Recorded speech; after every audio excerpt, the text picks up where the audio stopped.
Hello बच्चों। तो आज फिर से मैं आ गया हूं एक नए लेक्चर के साथ और आज के इस टॉपिक में हम लोग बात करेंगे कि पीनियल ग्लैंड क्या होती है और पीनियल ग्लैंड कहां पर पाई जाती है और पीनियल ग्लैंड क्या काम करती है। सबसे पहले मैं आपको बता दूं कि पीनियल ग्लैंड एक ऐसा हार्मोन निकालती है जो हमारी बॉडी के लिए बहुत ज्यादा जरूरी होता है। क्यों? ऐसा ही क्या करता है इस ग्लैंड का हार्मोन कि हमारी बॉडी के लिए इतना ज्यादा इंपॉर्टेंट हो जाता है? इसको हम लोग इसी लेक्चर में देखेंगे।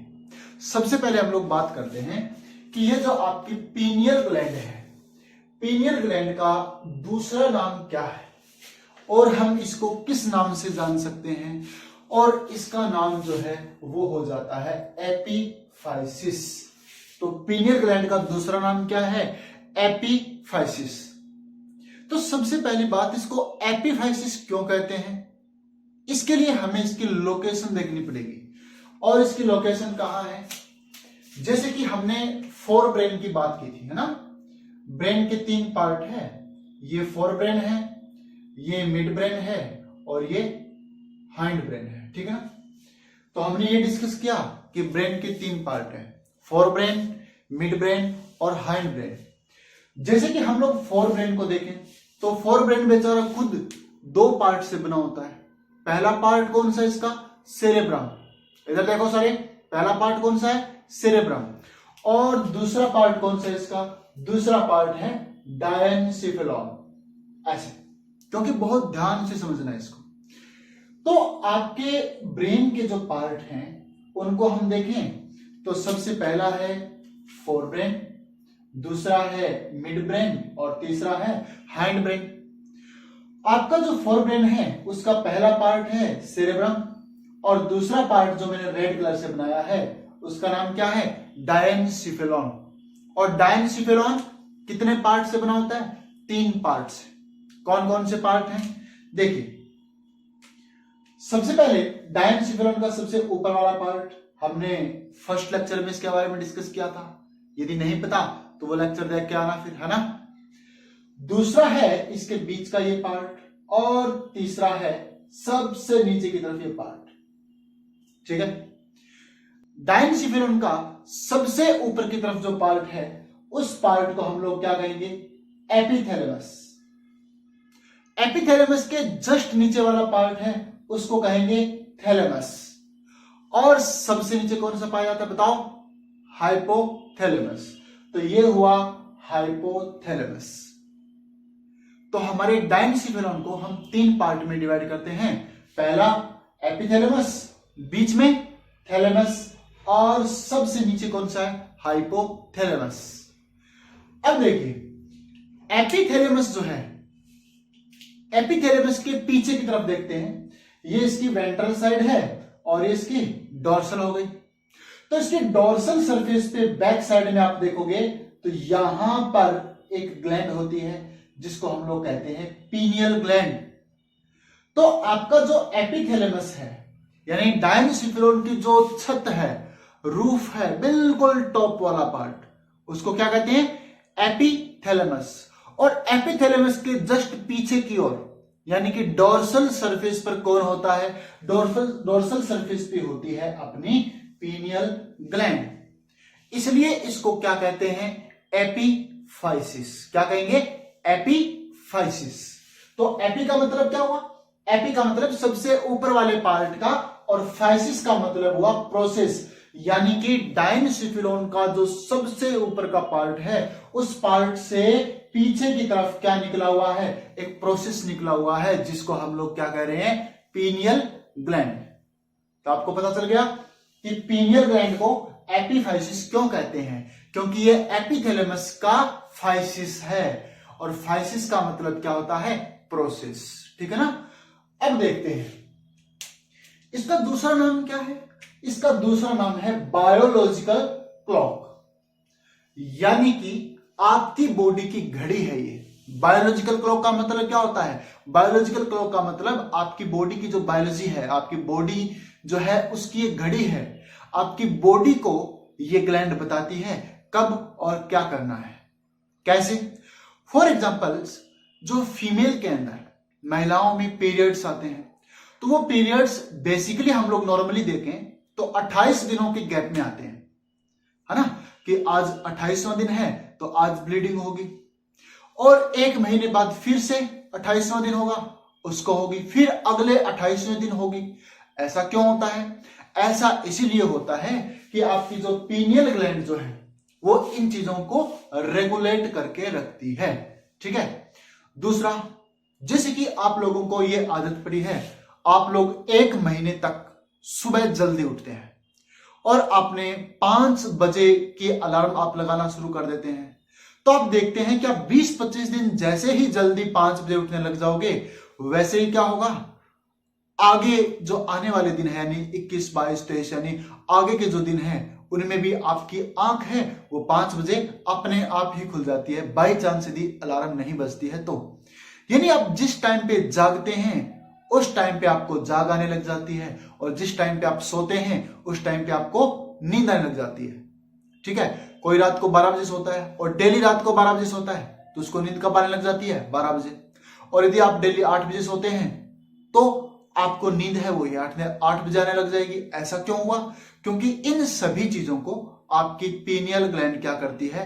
रेगुलेट करती है। ओके, चलिए, तो हमारी पीनियल ग्लैंड के 2 नाम हुए, पहला हुआ एपिफाइसिस और दूसरा हुआ बायोलॉजिकल क्लॉक, क्योंकि ये हमारी बॉडी की क्या है? बायोलॉजिकल क्लॉक है। अब हम देखते हैं इसकी लोकेशन, बिल्कुल आसान। लोकेशन कहां है? Dorsal side of forebrain. हमने कहा था ये जो पार्ट है वो फोरब्रेन का पार्ट है, और फोरब्रेन की ये जो साइड है वो कौन सी है? डोर्सल साइड है। तो ये फोरब्रेन के डोर्सल साइड में पाया जाता है। ठीक है। चलिए, अब हम देखते हैं कि ये कौन सा हार्मोन निकालती है। हार्मोन का नाम बताओ। तो यहां पे लिखा हुआ है कि ये मेलेटोनिन हार्मोन निकालती है। तो पीनियल ग्लैंड मेलेटोनिन हार्मोन निकालती है। अच्छा, ये मेलेटोनिन हार्मोन क्या काम करता है? तो इस हार्मोन को यदि हम देखें, हालांकि काफी सारे काम करता है, लेकिन बेसिकली हम लोग बोल सकते हैं कि ये आपकी 24 घंटे की जो रिदम है उस रिदम को क्या करता है? मेंटेन करता है। डायरनल यानी कि आपकी जो दैनिक रिदम है ना, आपकी जो दैनिक यानी आपकी जो दिनचर्या है, उस दिनचर्या को 24 घंटे की जो दिनचर्या है उस डेली रिदम को ये क्या करता है? कंट्रोल करता है, रेगुलेट करता है। इसको हम लोग क्या बोल सकते हैं? इसको हम लोग सर्केडियन रिदम भी बोल सकते हैं। ओके, देन इस हार्मोन का काम क्या हुआ? पहली बात, आपकी ये 24 घंटे की जो रिदम है उसको मेंटेन करता है, जिसको हम लोग सर्केडियन रिदम भी बोल सकते हैं। दूसरा, ये स्लीप आवर्क साइकिल जो है उसको मेंटेन करता है, आपके सोने और जगने का जो चक्र है उसको ये क्या करता है? मेंटेन करके रखता है। इसके अलावा आपके बॉडी टेम्परेचर को ये क्या करता है? मेंटेन करता है। एनसीईआरटी कहती है कि ये हार्मोन आपके बॉडी टेम्परेचर को भी क्या करता है? मेंटेन करके रखता है। याद रखनी है ये बात। आगे देखिए, जब आप लोग सो जाते हैं तो स्लीप के टाइम पे, सोने के टाइम पे इस हार्मोन का लेवल क्या हो जाता है बताओ? बढ़ जाता है। मेलेटोनिन हार्मोन जब आप लोग सो जाते हैं तब बढ़ जाता है। इसके अलावा और इसके काम क्या है? यह आप देख रहे हैं इनवर्सली प्रोपोर्शनल टू लाइट के है। इस चीज का क्या मतलब है? इसका मतलब है कि जब आपकी आंखों पर जो रेटिना है आपकी आंखों में, उस रेटिना पर जितनी ज्यादा लाइट गिरेगी, इस हार्मोन का सिक्रेशन क्या होगा? उतना ही कम होगा, है ना। तो आपका जो मेलेटोनिन है ना, मैं यहां पे लिख सकता हूं मेलेटोनिन। तो मेलेटोनिन जो है उसकी बात कर रहे हैं। जैसे जैसे आपकी आंखों पर ज्यादा लाइट पड़ेगी वैसे वैसे मेलेटोनिन का लेवल क्या होता रहेगा बताओ? कम होता रहेगा। तो मेलेटोनिन को सिक्रीट होना है या नहीं होना कौन बताता है? आपकी आंखों पर पड़ने वाली लाइट। आपकी आंखों पर जो रेटिना है उस रेटिना पर जो लाइट पड़ती है वो इस ग्लैंड को बताती है कि कितना हार्मोन निकालना है। ओके, देन आपकी आंखों पर जितनी ज्यादा लाइट पड़ेगी मेलेटोनिन हार्मोन का लेवल उतना ही कम हो जाएगा। और इसका एक एग्जांपल है, और वो एग्जांपल ये है, आप देखिए कि मेलेटोनिन का लेवल है, इसको हम लोग देखते हैं दो अलग अलग कंडीशन में। हमारी बॉडी में मेलेटोनिन कब सबसे ज्यादा सीक्रेट होता है और कब सबसे कम सीक्रेट होता है। यदि हम लोग अपने ब्लड में मेलेटोनिन का लेवल चेक करें तो देखिए कि दोपहर को आप देख रहे हैं, है ना, तो हम देखें, इसको थोड़ा सा उल्टा कर दिया हमने, है ना, क्या उल्टा कर दिया। यदि हम लाइट वाली बात को देखते हैं तो हमें यह पता चलता है कि मेलेटोनिन का लेवल जो है वो मैक्सिमम होता है 12 बजे, और 12 बजे कब, नाइट को। बात समझ गए। तो रात को 12 बजे आपकी आंखों पर कोई भी लाइट नहीं पड़ती, आप सो जाते हैं। तो बेसिकली यदि नॉर्मली देखा जाए तो आपके ब्लड को मैं चेक करूं, ब्लड के अंदर मैं देखूं कि मेलेटोनिन का लेवल कब और कितना है, तो सबसे ज्यादा लेवल मेरे को रात को 12 बजे मिलेगा। बात समझ गए। दूसरी बात, सबसे कम कब मिलेगा, दोपहर को। यदि आप देखें दिन में, दोपहर के समय देखें तो दोपहर के समय आपको 12 बजे सबसे कम मेलेटोनिन का लेवल देखने को मिलता है, क्योंकि 12 बजे आपकी आंखों पर लाइट ज्यादा पड़ती है। तो एक बेसिक सा इसका एग्जांपल है कि रात के समय, रात को 12 बज रखे हैं, यानी रात के समय मिड नाइट में इसका लेवल क्या होता है, मैक्सिमम होता है। और मेलेटोनिन हार्मोन का सबसे कम लेवल कब होगा, सबसे कम लेवल कब होगा, और सबसे कम लेवल होगा दोपहर को 12 बजे। ओके, नेक्स्ट, मेलेटोनिन हार्मोन एक पिगमेंट होता है जिसको बोलते हैं मेलेनिन पिगमेंट। आपकी जो स्किन है, आपकी स्किन का कलर लाइट है या डार्क है, यह डिपेंड करता है कि आप लोगों में मेलेटोनिन हार्मोन कितना है। आपको पता है दो तरह के हार्मोन हैं जो आपके बॉडी के पिगमेंटेशन को, या बोले कि बॉडी का जो कलर है उसको रेगुलेट करते हैं। पहला आप हार्मोन पढ़ के आ चुके हैं, और वो कौन सा है, बताओ जल्दी बताओ, देखना नहीं है, MSH, है ना। MSH हार्मोन क्या कर रहा था, आपकी बॉडी का कलर कैसा कर रहा था, डार्क कलर कर रहा था। देखिए कैसे, आपने देखा था कि आपकी जो स्किन है उस स्किन के नीचे कुछ सेल पाई जाती है, ऐसे वाली सेल, और इन सेल को हमने कहा था मेलेनोसाइट सेल। और मेलेनोसाइट सेल में MSH हार्मोन क्या करता है, MSH का काम है कि ये इसके अंदर मेलेनिन पिगमेंट के सिंथेसिस को बढ़ा देता है, और इसमें मेलेनिन पिगमेंट जितना ज्यादा होगा, जितना ज्यादा मेलेनिन होगा, उतना ही ज्यादा कलर जो है वो क्या होगा, डार्क होगा, है ना। तो यहां पे इसका डार्क कलर किसकी वजह से है, मेलेनिन की वजह से। ओके, चलिए दूसरा हार्मोन मेलेटोनिन। मेलेटोनिन हार्मोन क्या करता है, ये मेलेनिन पिगमेंट जो होता है उसके सिंथेसिस को क्या कर देगा, कम कर देगा। मेलेनिन पिगमेंट का सिंथेसिस कम होगा तो ऐसी कंडीशन में लाइट स्किन कलर हो जाएगा। यानी ये क्या करेगा, ये सारा का सारा मेलेनिन है इसको यहां से हटा देगा, और मेलेनिन हटा दिया तो देखिए कितनी व्हाइट व्हाइट स्किन हो गई, है ना। तो बिल्कुल लाइट कलर की स्किन आपको देखने को मिलेगी। ओके, नेक्स्ट, इसका नेक्स्ट फंक्शन है कि यह हार्मोन क्या करता है, GnRH को कम करवा देता है, गोनेडोट्रोपिन रिलीजिंग हार्मोन। देखिए कैसे काम करता है। यह आपका हो गया हाइपोथैलेमस, और हाइपोथैलेमस के नीचे आपकी ग्लैंड होती है जिस ग्लैंड को आप लोग कहते हैं पिट्यूटरी ग्लैंड, है ना। हाइपोथैलेमस से एक हार्मोन निकलता है, और इस हार्मोन का नाम है gonadotropin releasing hormone. Gonadotropin releasing hormone पहुंचता है आपके कहां पर बताओ, पीनियल ग्लैंड में, सॉरी, गोनेडोट्रोपिन हार्मोन है वो पहुंचता है पिट्यूटरी ग्लैंड में। किसके द्वारा पहुंचता है, हाइपोफाइशियल पोर्टल वेन के द्वारा पहुंचता है।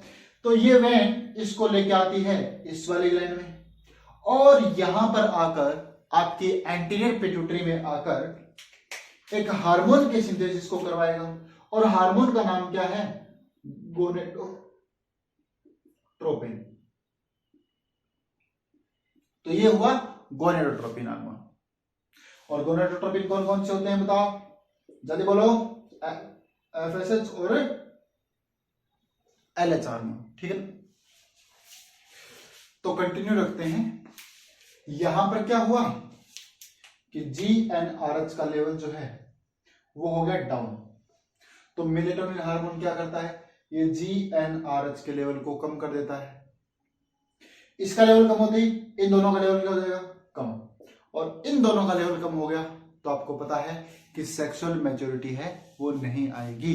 तो ये हार्मोन क्या करता है, सेक्सुअल मैच्योरिटी जो होती है उसको रोकता है। इस हार्मोन के सिक्रीशन से सेक्सुअल मैच्योरिटी लेट आती है ना।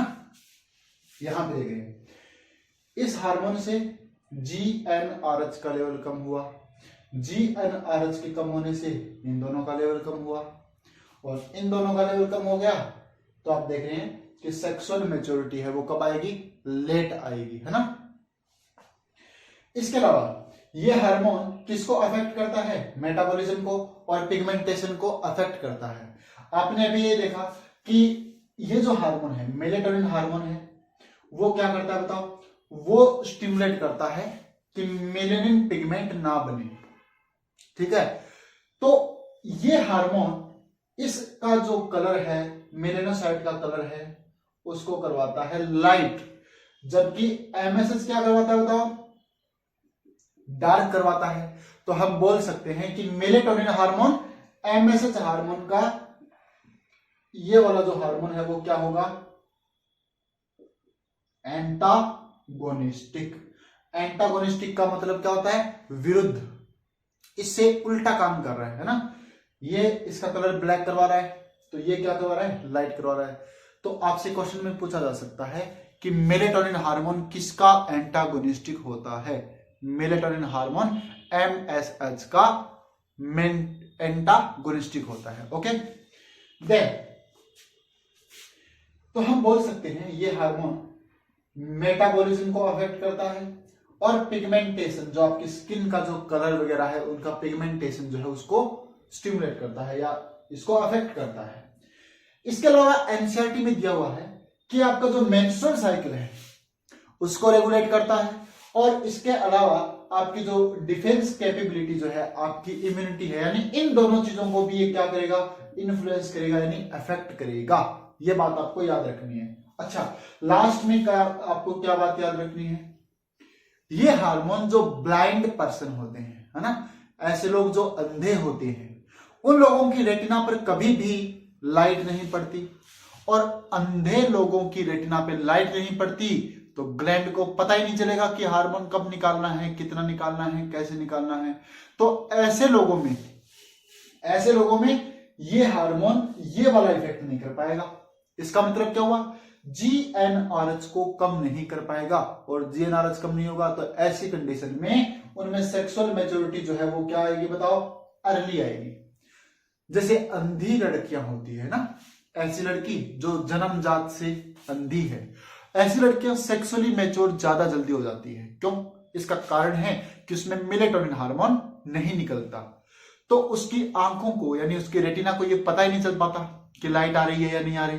तो ऐसी कंडीशन में मेलेटोनिन बहुत कम हुआ या नहीं निकला, और उनमें सेक्सुअल मैच्योरिटी जल्दी आ जाएगी। क्यों आ जाएगी जल्दी बताओ, क्योंकि ये जो हार्मोन है इसको इनहिबिट नहीं कर पाएगा। ओके, देन एक और बात आपको बता देता हूं कि पीनियल ग्लैंड को थर्ड आई कहा जाता है। क्या कहा जाता है, थर्ड आई, तीसरी आंख, ठीक है। क्यों कहा जाता है ये आप लोग तब तक सोचिए। मिलते हैं नेक्स्ट लेक्चर में, तब तक के लिए बाय बाय।